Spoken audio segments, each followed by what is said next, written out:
is one of the gods from Africa that has been maintained through the Caribbean, through the entire African diaspora.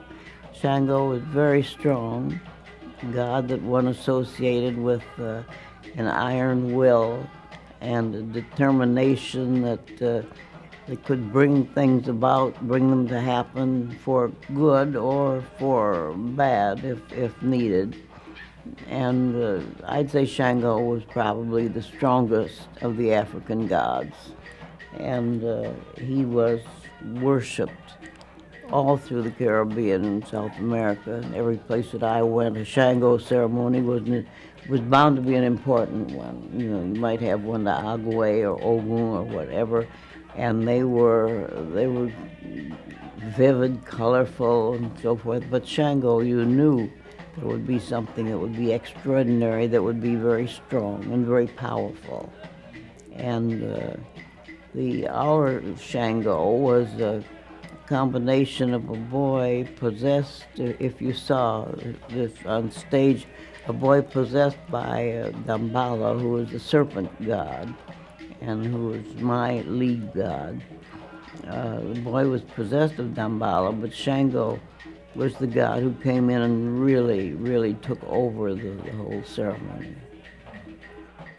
The Virginia Assembly in 1664 decreed that it was indeed possible for Africans to be both enslaved and Christians. So following that, there was a conversion of Africans to Christianity. This entailed religious instruction and instruction in religious music. The whole emotional aspect of the African culture and religion was thought of as, quote, childish from the beginning. You understand what I mean? And but they found out other things that altered that somewhat. For instance, while they took the drum away, they found out that the drum, you know, they weren't just beating on that wood, that they were actually, communicating with each other. And usually after they beat on that wood a little while, where the term rap actually comes from. When they got through rapping on that wood, then all kinds of things would happen. You know, I mean, the storehouse might burn up, slaves would run off, somebody would get poisoned. So very quickly, they had to take that drum away from the slaves, which then made the slaves, all the music that they made is like percussive without the drum. The slaves, when they were carried away from Africa, did not leave their religion or music behind. When you listen to the spirituals, when you listen very carefully, you can find rhythmic patterns that are very significant, related to African music. In the African religion, remember, there had to be the music, there had to be the preacher, and there had to be the congregation. You see? And that's where the whole form of the music comes from, call and response. So particularly blues and gospel, you have a call and response, which goes way back to ancient agrarian society, but as a religious term, it is the preacher and the response.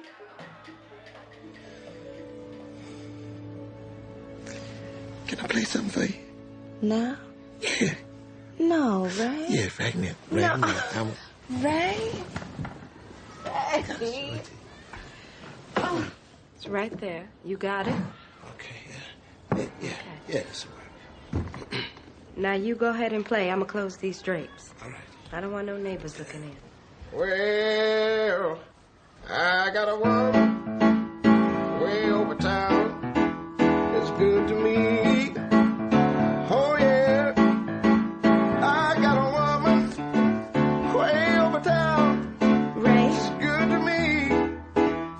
Oh, yeah. Ray? She give me money. Ray, that's sacrilegious. What? It's a gospel song.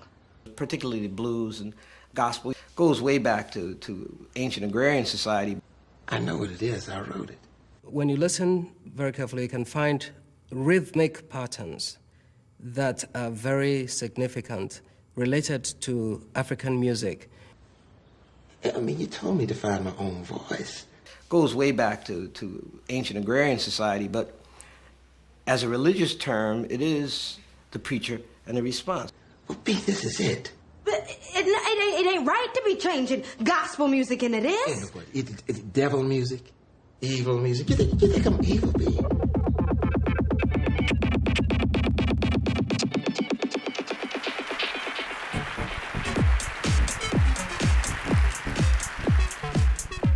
So what makes a piece of music beautiful? So you think electronic music is boring? You think it's stupid? You think it's repetitive? Well, most musicologists would argue that repetition is a key aspect of beauty. Well, it's repetitive. And that's a key component of beauty. The idea that we take a melody, a motif, a musical idea, we repeat it, we set up the expectation for repetition, and then we either realize it or we break the repetition.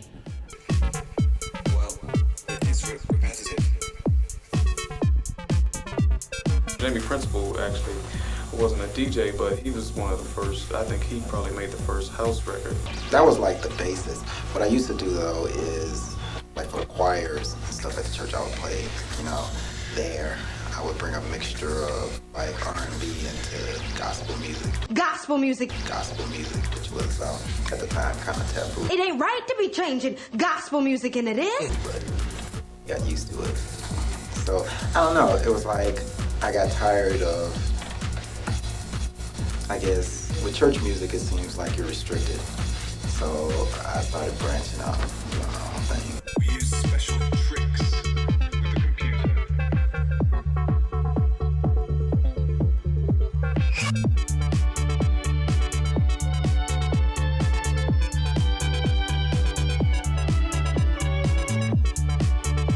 So what makes music beautiful? Well, let's think about one of the most beautiful pieces ever written, Beethoven's Fifth Symphony, and the famous da-da-na-na.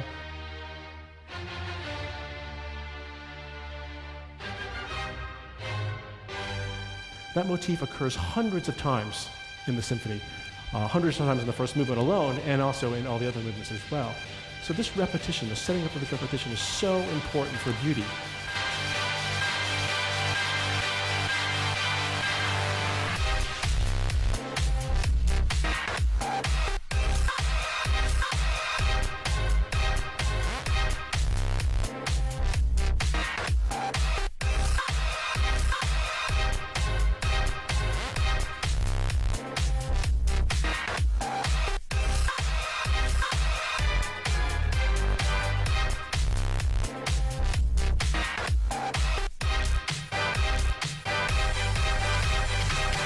The responsibility of a DJ is basically to have a continuous groove going, basically just like one big song. And how they do that is in a mix. Hey, Strongbad, you like techno at all? If you do, what kind? Silent J. Oh, very clever. Well, it's not really my style, but I heard a techno song one time that went like dum dum dum dum dum dum dum dum. Once the mix is completed, you're basically looking through your records to find another record to keep that groove going.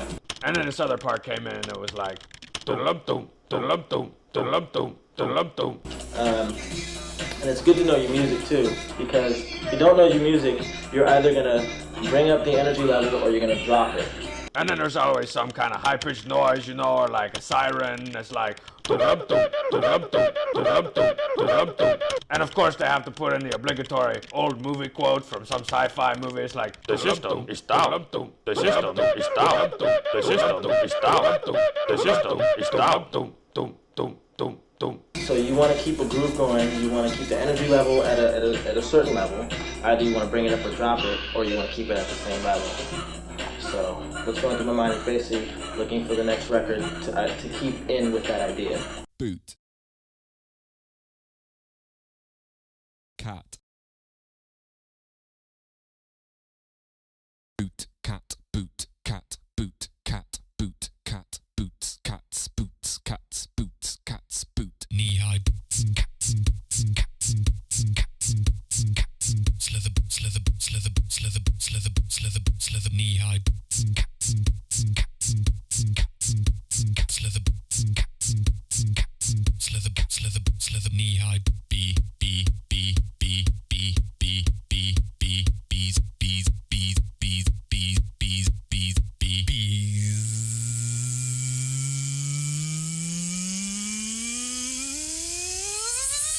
Cats. So this repetition, the setting up of this repetition is so important for beauty. Well, it's repetitive.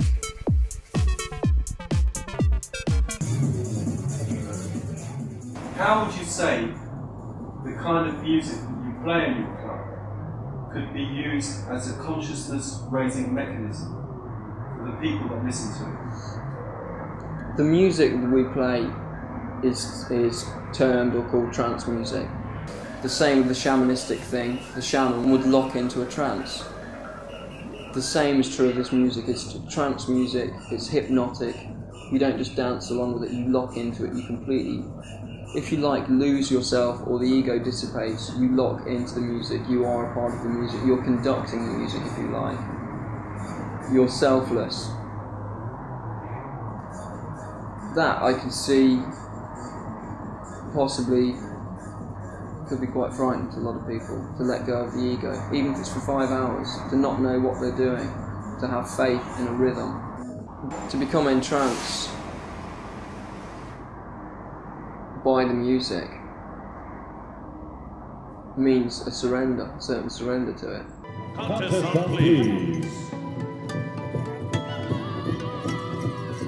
Once you hear that drum starts beating, people start singing, it's on, it's just like a switch turned on. He tears it up out there and puts tears in my eyes just about every time. He told me before, he said, I don't even know what happens out there, Dad, it just happens.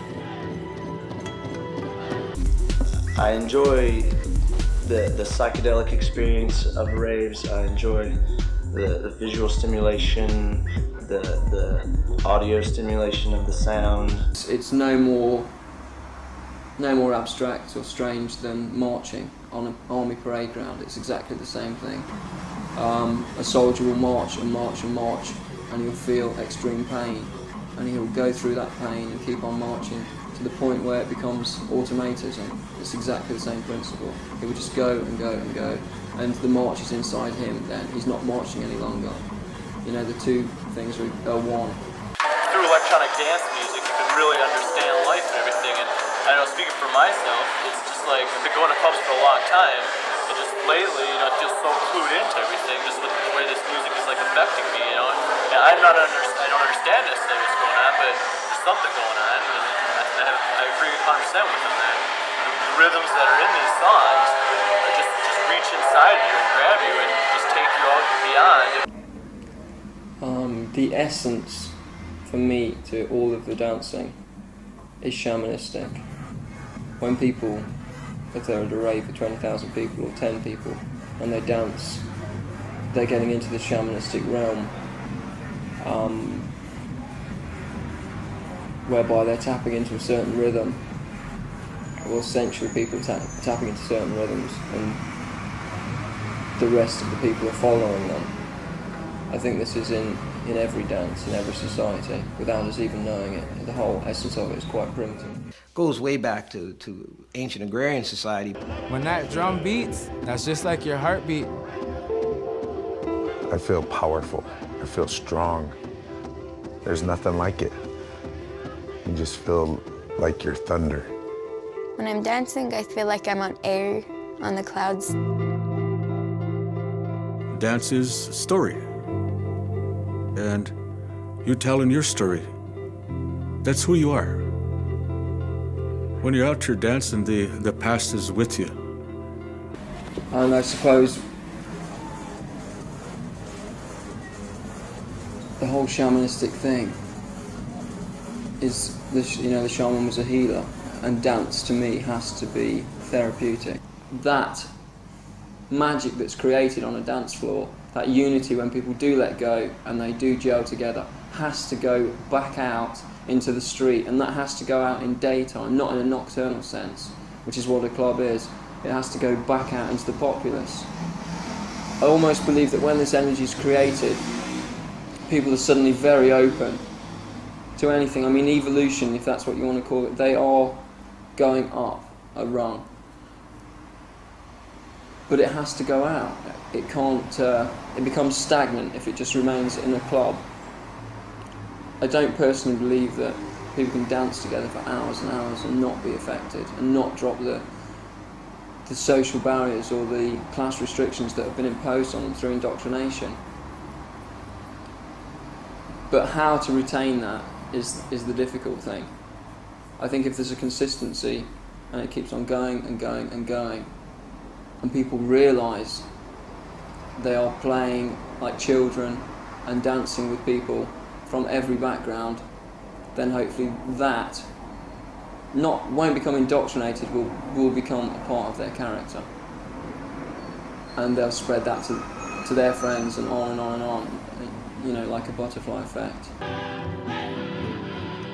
He told me before, he said, I don't even know what happens out there, Dad, it just happens. It just comes to you and you do that move, and while you're doing that move, you're just thinking of the next one and just keeps going. I'm fast because I'm just making sure everyone gets to see me, so they know that I'm dancing for them. A powwow is a social gathering. This is like our way of bringing our whole Native community together. So what are you trying to do with your club? What's the whole emphasis on with regard to society, with regard to the people that come there, with regard to everything that you're actually trying to do with the music, with the lifestyle, with the whole scene, everything? To promote positivity, basically. Yeah. To promote individualism, to promote free thinking, to promote some form of group unity, anything to bring, basically it's just trying to bring people together where they can communicate with other people and go, oh right, so you're blah blah blah, oh, that's nice to meet you, and it's, oh, you do that, and just to encourage networking, really, to sort of find people that someone does something and they could easily get it off someone that they actually dance with, and so almost like economics. But so we run the club to get people to sort of communicate a lot more. A powwow is a social gathering. This is like our way of bringing our whole Native community together.